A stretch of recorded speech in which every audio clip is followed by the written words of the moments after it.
अस्सलाम वालेकुम students, this is Mohammad Asghar. Students, जैसा कि आप जानते हैं हम फिज़िक्स सेकंड ईयर के चैप्टर नंबर 12 को स्टार्ट किए हुए हैं। आज हमारा जो है टॉपिक होगा कूलम्स लॉ।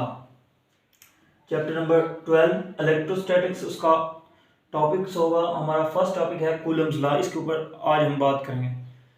तो स्टूडेंट्स, अगर अभी तक आपने हमारे चैनल को सब्सक्राइब नहीं किया तो चैनल को सब्सक्राइब करें, वीडियो को लाइक करें और बेल आइकन को प्रेस करें ताकि हर नई आने वाली वीडियो आप तक पहुंच सके। तो स्टूडेंट्स, आज हम कूलम्स लॉ को डिस्कस करते हैं। कूलम्स लॉ हमारे पास क्या होता है? एक चार्ल्स कूलम साइंटिस्ट था, उसने चार्जेस के ऊपर जो है बहुत काम किया है और ये हम चार्जेस क्या होते हैं ये हम पहली वीडियो के अंदर पढ़ चुके हैं। अगर चार्जेस के अबाउट आपने कोई भी इंफॉर्मेशन लेनी हो तो आप इससे पहले वाली मेरी वीडियो को देख सकते हैं। तो डिस्क्रिप्शन में मैं लिंक डाल देता हूँ और वो वहाँ से भी आप उस वीडियो को देख सकते हैं। स्टूडेंट्स, हमारे पास देखें दो चार्जेस हैं। This is the first charge Q1, this is a positive charge and other charge is Q2, this is the positive charge. दो चार्जेस हैं Q1 और Q2, दोनों चार्जेस पॉजिटिव हैं और दोनों चार्जेस के दरमियान डिस्टेंस है। इस चार्जेस की कोई ना कोई फील्ड होगी, यानी कि ये चार्जेस के अराउंड वो एरिया होगा जिस पे ये चार्ज किसी भी दूसरे चार्ज को अट्रैक्ट या रिपेल कर सकता है। इसी तरह इस पॉजिटिव चार्ज की भी कोई ना कोई फील्ड होगी। तो दोनों, लेट से हमारे पास ये Q1 चार्ज है, ये Q2 और दोनों पॉजिटिव चार्ज हैं। आप जानते हैं कि लाइक चार्जेस एक दूसरे को रिपेल करते हैं और अनलाइक चार्जेस एक दूसरे को अट्रैक्ट करते हैं। तो स्टूडेंट्स, हमारे पास ये दो लाइक चार्जेस हैं, पॉजिटिव चार्ज है, ये भी पॉजिटिव चार्ज है। तो पॉजिटिव चार्ज को रिपेल करता है। तो यहाँ पे मैंने रिपल्शन की फोर्स को डिनोट किया हुआ है। ये F12 ये वो फोर्स है जो कि दूसरा चार्ज 2 इस 1 के ऊपर लगा रहा है और इसकी डायरेक्शन इस तरफ है। इसी तरह इस चार्जेस पे ये चार्ज फोर्स लगा रहा है, इसको 21 F21 बोलेंगे, ठीक है। ये 1 वाला चार्ज यानी कि Q1 चार्ज Q2 के ऊपर फोर्स लगा रहा है तो ये F21 होगी, और अगर Q2 चार्ज Q1 पे जो फोर्स लगाएगा वो F1 होगी, ठीक है। तो ये दोनों फोर्सेस मैंने दिखाई हुई हैं इस डायग्राम के अंदर। इसी तरह अगर आप नीचे वाली डायग्राम्स के अंदर देखते हैं, नीचे वाली डायग्राम में दो चार्जेस हैं Q1 और Q2। Q1 के ऊपर पॉजिटिव चार्ज है, Q2 के ऊपर नेगेटिव चार्ज है। आप जानते हैं अनलाइक चार्जेस एक दूसरे को अट्रैक्ट करते हैं, तो यहाँ अट्रैक्शन की फोर्स होगी। तो ये देखें, ये चार्ज Q2 इस Q1 के ऊपर जो फोर्स लगाया वो F12 होगी, और इसी तरह ये चार्ज Q1 इस Q2 के ऊपर जो फोर्स लगाएगा वो F21 होगी, ठीक है। इन दोनों के दरमियान भी डिस्टेंस और है। यहाँ पर ये जो डायग्राम दिखाई गई है, यहाँ पर दोनों लाइक चार्जेस हैं, और ये जो डायग्राम दिखाई गई है यहाँ पे दोनों अनलाइक चार्जेस हैं। तो दोनों चार्जेस के दरमियान फोर्स है, दोनों चार्जेस के दरमियान फोर्स है। इसको इलेक्ट्रोस्टैटिक्स फोर्स भी बोलते हैं, या आप कह सकते हैं यहाँ इन दोनों चार्ज के दरमियान जो फोर्स होगी वो फोर्स ऑफ रिपल्शन होगी, और इन दोनों चार्जेस के दरमियान जो फोर्स होगी उसको फोर्स ऑफ अट्रैक्शन कहेंगे, क्योंकि ये अनलाइक चार्जेस हैं और ये लाइक चार्जेस हैं। तो स्टूडेंट्स, कूलम्स लॉ जो है हमारे पास, इसकी स्टेटमेंट क्या है? इसमें स्टेटमेंट्स यही है कि फोर्स हो सकती है दो चार्जेस के दरमियान, वो अट्रैक्शन की भी हो सकती है और वो रिपल्शन की भी हो सकती है। तो फोर्स ऑफ अट्रैक्शन और रिपल्शन, इसकी स्टेटमेंट है द फोर्स ऑफ अट्रैक्शन और repulsion between two point charge. यहाँ पर हम कूलम्स लॉ के अंदर दोनों जो चार्ज हैं वो पॉइंट चार्ज लेंगे। तो कूलम्स लॉ जो है पॉइंट चार्ज के दरमियान हम डिस्टेंस भी देखेंगे, हमारा डिस्टेंस होगा r, और उनके दरमियान जो फोर्स होगी वो F12 और F21 फोर्स होगी, ठीक है।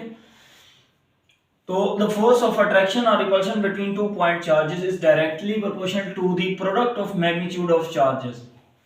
ये जो फोर्स है, फोर्स ऑफ अट्रैक्शन और रिपल्शन, यही फोर्स उन दोनों चार्जेस की मैग्नीट्यूड के प्रोडक्ट के डायरेक्टली प्रोपोर्शनल होगी, ठीक है। Force of attraction or repulsion between two point charges is directly proportional to the product of the magnitude of charges। यानी कि उनकी मैग्नीट्यूड के प्रोडक्ट के डायरेक्टली प्रोपोर्शनल होगी, और वही फोर्स एंड इनवर्सली होगी proportional to the square of distance between them, उन्हीं दोनों के दरमियान जो डिस्टेंस होगा उसके वो जो फोर्स होगी वो इनवर्सली प्रोपोर्शनल होगी उसके स्क्वायर के। यहाँ पर स्क्वायर क्यों आया है ये आप पूछ सकते हैं, स्क्वायर क्यों आया है। यहाँ पर देखें, अगर आप दोनों चार्जेस के दरमियान डिस्टेंस को मजीद थोड़ा सा बढ़ाएंगे तो फोर्स बहुत कम हो जाएगी, ठीक है। दोनों चार्जेस के दरमियान डिस्टेंस को थोड़ा सा बढ़ाने पर फोर्स बहुत कम हो जाएगी। इसकी एग्जांपल आप इस फॉर्मूले से देख सकते हैं, F डायरेक्टली प्रोपोर्शनल है 1 divided by r square. Let say हमारे पास r इक्वल टू 1 है, तो यहाँ डायरेक्टली प्रोपोर्शनल जब आएगा इसको इक्वलिटी में चेंज कर देते हैं, F equal to 1 by r square. यहाँ r इक्वल टू 1 जब पुट करेंगे तो F की वैल्यू क्या आएगी, F की वैल्यू आएगी 1 divided by 1 square equal to 1। और जब r की वैल्यू 2 पुट करेंगे, r इक्वल टू 2, तो F आएगा F equal to 1 by 2 raise to power 2 1 by 4 equal to 0.25। देखें, जब r को हमने एक अदद मजीद बढ़ाया है, यानी कि एक अदद का इजाफा किया है, तो फोर्स बहुत कम होगी, ठीक है। इसलिए हम स्क्वायर ले रहे हैं ताकि, क्योंकि चार्जेस के दरमियान जो डिस्टेंस है आप थोड़ा सा डिस्टेंस बढ़ाएंगे तो इलेक्ट्रोस्टैटिक फोर्स की वैल्यू बहुत कम हो जाएगी, और यही हमें दिखाया गया है। तो ये हमारे पास थी स्टेटमेंट। इसी स्टेटमेंट को हम मैथमेटिकली फॉर्म में लिख सकते हैं। अगर हम देखें दो पॉइंट चार्जेस हों Q1 Q2, ये हमारे पास दो पॉइंट चार्जेस हैं, इनके दरमियान जो है डिस्टेंस r है, तो इलेक्ट्रिक फोर्स की वैल्यू कैसे होगी बाय स्टेटमेंट, तो Q1 Q2 के प्रोडक्ट के डायरेक्टली होगी, और वही उन दोनों के दरमियान डिस्टेंस के स्क्वायर की क्या होगी, इनवर्सली होगी। ये इक्वेशन हमारे पास 1 आ गई और ये इक्वेशन हमारे पास 2 है। अब हम क्या करें, इक्वेशन 1 और 2 को कंपेयर किया, इसकी लेफ्ट साइड f है, इसकी लेफ्ट साइड भी f है, इसकी राइट साइड Q1 Q2 है, इक्वेशन 2 की right side 1 by r square है, तो हम दोनों इक्वेशन को लिख सकते हैं f डायरेक्टली प्रोपोर्शनल है Q1 Q2 divided by r square. तो ये भी यही शो कर रही है जो कि ये दोनों इक्वेशन शो कर रहे हैं। आई होप के यहां तक क्लियर हो गया होगा। इसके बाद जब हम डायरेक्टली प्रोपोर्शनल से इक्वलिटी में आते हैं तो क्या लगाते हैं, कांस्टेंट। तो यहाँ डायरेक्टली प्रोपोर्शनैलिटी को खत्म किया और इक्वलिटी में आ गए, तो डायरेक्टली प्रोपोर्शनल खत्म करने के बाद यहाँ पे लगाएंगे कांस्टेंट, और यह आ जाएगा k Q1 Q2 divided by r square. यहाँ पे आप बताएंगे k क्या है, k is a proportionality constant, ठीक है। k क्या है, प्रोपोर्शनैलिटी कांस्टेंट है, इज कॉल्ड इलेक्ट्रोस्टैटिक कांस्टेंट। ये इलेक्ट्रोस्टैटिक कांस्टेंट भी कहलाता है, ठीक है। अब हम देखते हैं k किस पे डिपेंड कर रहा है, k किस पे डिपेंड कर रहा है, ये डिपेंड करेगा नेचर ऑफ द मीडियम के उन दोनों चार्जेस के दरमियान मीडियम क्या है, ठीक है। ये जो दोनों चार्जेस हैं इनके दरमियान मीडियम क्या है, जो मीडियम होगा k की वैल्यू उसी हिसाब से चेंज होगी। It's value depends upon the nature of medium between the charges. आप चार्जेस के दरमियान मीडियम देखेंगे, उसके ऊपर k डिपेंड कर रहा है, ठीक है। तो k की वैल्यू है 1/4 पाई एप्सिलॉन नॉट, और epsilon not permittivity of free space कहलाता है। Epsilon not is a permittivity of free space. It's value is, इसकी वैल्यू आपको याद करनी पड़ेगी, ये कांस्टेंट है 8.85 मल्टीप्लाई 10⁻⁻12 कूलम स्क्वायर पर न्यूटन पर मीटर स्क्वायर एप्सिलॉन नॉट की वैल्यू है।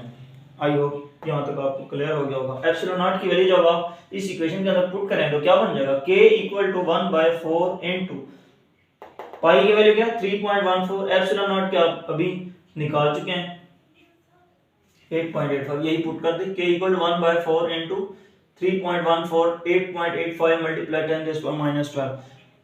इसको जब आप सॉल्व करेंगे, इसको 8.85 को 3.1 और 4 से मल्टीप्लाई करें, फिर 10⁻12 से 1 डिवाइड बाय आंसर, तो यहाँ पे आएगा 9 multiply 10⁻9 newton metre square per coulomb square, where this is the value of k, ठीक है। ये आपको k की वैल्यू कूलम कांस्टेंट है, ये कूलम कांस्टेंट भी कहलाता है, ठीक है। और इसको हम क्या कहते हैं, प्रोपोर्शनैलिटी कांस्टेंट भी कहते हैं, इलेक्ट्रोस्टैटिक्स कांस्टेंट भी कहते हैं, और कूलम कांस्टेंट भी कहते हैं। इसकी यहाँ पर हमारे पास वैल्यू आ गई 9 multiply 10⁻9 newton metre square per coulomb square. k की वैल्यू आ गई। अब आपने अगर आप उसी k की वैल्यू को इसको इक्वेशन 1 के अंदर पुट करते हैं तो फिर क्या बन जाएगी, so the electric force between charges is F equal to k की वैल्यू क्या थी 1/4 पाई एप्सिलॉन नॉट, ये वैल्यू पुट कर दी यहाँ पे, साथ में Q1 Q2 divided by r square, ठीक है। ये हमारे पास फोर्स की वैल्यू मैग्नीट्यूड फॉर्म में आ गई है। आप जानते हैं force is a vector quantity, so we can write as in vector form. ठीक है, इसको हम वेक्टर फॉर्म में कैसे लिख सकते हैं? वेक्टर फॉर्म में वेक्टर आपको पता है, वेक्टर के लिए आपकी डायरेक्शन का होना भी जरूरी है। डायरेक्शन के लिए आप यूनिट वेक्टर का इस्तेमाल करते हैं। Coulomb force is a mutual force. यहाँ पर एक लाइन लिखिए, coulomb force is a mutual force. Coulomb जो फोर्स है वो एक म्यूचुअल फोर्स है। इट मीन्स दैट अगर चार्जेस Q1 Q2 के ऊपर फोर्स लगा रहा है तो फिर Q2 भी Q1 के ऊपर फोर्स ही लगाएगा। तो इसी बात को कह रहा है कि coulomb force is a mutual force. I hope ये लाइन आपको समझ आ गई। नेक्स्ट देखें, अगर फर्स्ट करें हमारे पास F21 फोर्स है, जैसे कि हमने यहाँ बताया था, F21 फोर्स चार्ज Q1 लगा रहा है किसके ऊपर? Q2 के ऊपर। देखें F21 force exert on charge Q2 by Q1, Q1 लगा है Q2 के ऊपर। इसी तरह F12 कौन सी फोर्स होगी? फिर force exert on charge Q1 by Q2। ठीक है, तो ये F21 वो फोर्स है जो Q1 लगा रहा है Q2 के ऊपर, और जो Q2 के ऊपर लग रही है Q1 लगा रहा है, और F12 वो फोर्स है जो Q2 लगा रहा है Q1 के ऊपर। ठीक है, तो ये आपके पास हमने लेट की फोर्सेस को यहाँ पे बताया गया। देन हमारे पास इसी को आप चेंज करें F21, इस इक्वेशन को क्या बनेगा? F21 equal to 1/4 pi epsilon naught Q1 Q2 divided by R square. अगर हम वेक्टर फॉर्म में इसको लिख रहे हैं, यहाँ पे मैंने वेक्टर का ऊपर एरो लगाया हुआ है, तो यहाँ यूनिट वेक्टर आएगा, और यूनिट वेक्टर यहाँ अगर F21 है तो इसका यूनिट वेक्टर R21 होगा। इस यूनिट वेक्टर के ऊपर आप कैप लगाते हैं। ठीक है, R21। इसी तरह आपके पास अगर फोर्स, ये वो फोर्स है जो फोर्स एक्सर्ट हो रही है ऑन चार्ज Q2 पे बाय Q1 से, और ये वो फोर्स है जो फोर्स एक्सर्ट हो रही है on charge Q1 by Q2 से। तो इसी फोर्स को जब आप यहाँ से ड्राइव करेंगे तो ये बनेगा 1/4 pi epsilon naught Q1 Q2 divided by R square. अगर ये F12 है तो यहाँ यूनिट वेक्टर R12 है। आई होप यहाँ तक आपको समझ आ गया हो।